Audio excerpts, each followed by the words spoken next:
Today I have a fun weekend project for you. It's a way to make some living art that's just so beautiful to adorn your walls or your fences, or you could even bring it indoors.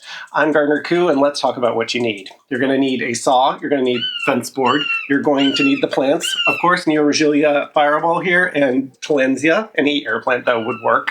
And then finally, you're going to need a hanger and some fishing line and a drill.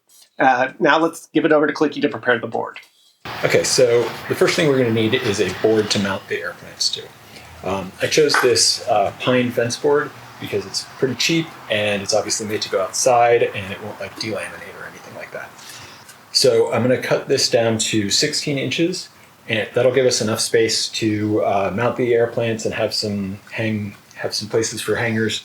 And then once this is cut, we're going to take this in and do some decorating on it.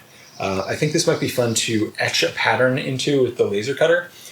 So we're going to find a creative pattern and etch that in here.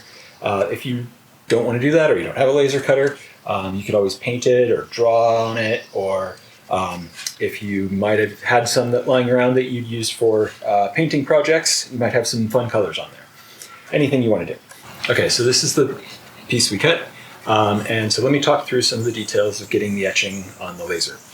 So the design I chose was a sort of a topographic map. It's got a lot of cool little wavy lines, but it won't distract from the main event, which is the air plant. So in order for this to go edge to edge, I'm actually going to have the pattern overshoot this a little bit. And that'll be fine because I'm going to put it on a spill board, so it won't cause any problems with the overshoots. Okay, since the pattern I chose is mostly lines, I'm just going to use line mode. That'll make it go super quickly. And then I'm also probably going to try out another pattern and we'll see which one we like at the end. So once that's done, off to Koo for assembly. All right, so the two patterns came out really nice. I got this frog one super cute, but I think I'm going to go with the topographical one. I like that one a little bit better. So the next thing you need is plants. So I already pulled one of these from my garden. This is a Tillandsia, an air plant. These are super easy to grow. Here in the fog, you don't even need to water them. They just get water from the air. But if you grew this inside, you would want to water it once a week by just spraying it. For my second plant, for the star of this show, I'm going to use Neoregelia Fireball, this guy down here. And you want to make sure you get a fair amount of stem so you have something to tie onto. So give that a cut. And there we go. We have Neoregelia Fireball. That beautiful red color, it gets from the sun. So if you are growing this and it starts to turn green, that means you're not giving it enough sunlight. So you just want to give it more light. All right, now that you have your plants, you want to place them on the board. You want to put the Neoregelia on first because that's going to be the star of the show. And then you can put the air plant down at the bottom. Now that looks pretty good, doesn't it? So what you want to do next is hold them in position and then get out your pencil. And you're going to make some dots along the side where you're going to drill holes. Through those holes, we'll pass fishing line to help tie the plants down to the board. You want to make sure you will go a little high on the Neoregelia because these guys, if you just tie it by the stem, it's going to flop like this on the board. So you want to make sure you have a line going probably about this high on it, just to make sure it stays upright on the board. And then after that, you drill out the holes on the pencil markings you just made, and then we start looping it through. All right, now that we have the holes, I don't know if you can see them, but I'm going to start by tying down the Neoregelia. You only want to do one plant at a time.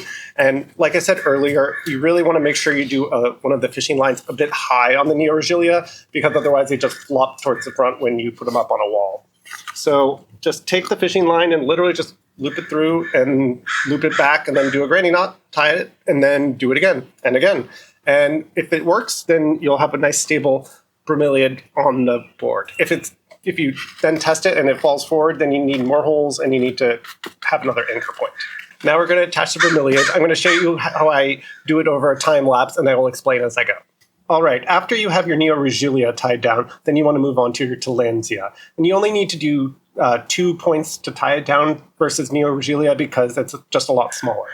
You want to make sure you try to weave in between the leaves with the fishing line so it looks a little more natural and you don't see the fishing line as much. And after you got it tied down, we're almost done. It's just on to the hanger. Okay, so for our final step is just to put a sawtooth hanger on the back and then it'll be ready to hang.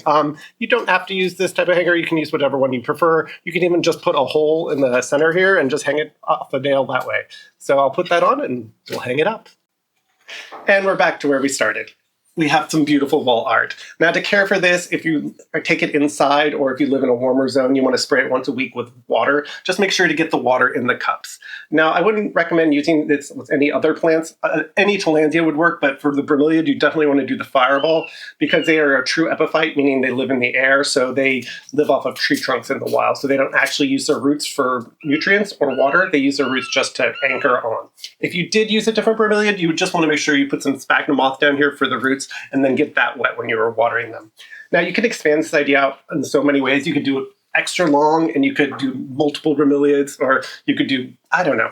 The possibilities are endless. So I hope I gave you some inspiration to go do some fun art for your house or your fences. I'm Gardener Koo. Go get your hands dirty.